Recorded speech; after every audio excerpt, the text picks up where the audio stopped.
அருட்பெருஞ்சோதி அருட்பெருஞ்சோதி தனிப்பெருங்கருணை அருட்பெருஞ்சோதி எல்லா உயிர்களும் இன்புற்று வாழ்க வள்ளல் மலரடி வாழ்க வாழ்க.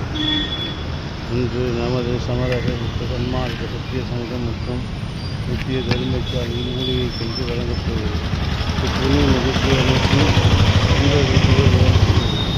இன்று வடலூர் மாத பூச தேவி தரிசனத்தை முன்னிட்டு நமது சமரச சன்மார்க்க சத்திய சங்கத்தில் மூலிகை கஞ்சி மற்றும் வெஜிடபிள் பிரியாணி வழங்கப்படுகிறது. மேலும் புண்ணிய நிகழ்ச்சி இந்திரா காந்தி சதுக்கம், பவளநகர் ரெட்டியார்பாளையம், அஜீஸ் நகர் ரெட்டியார்பாளையம், சிமெண்ட் ரோடு கோன்கல் எஸ்டேட் மற்றும் நேரு வீதி பெரிய மார்க்கெட் ஆகிய இடங்களில் வழங்கப்படும். இப்புண்ணிய நிகழ்ச்சி அனைவரும் பங்குமாறு அன்போடு அழைக்கிறோம். வள்ளலார் கருணை மற்றும் வள்ளலார் ஆதரவற்ற முதியோர் காப்பகம் முயற்சி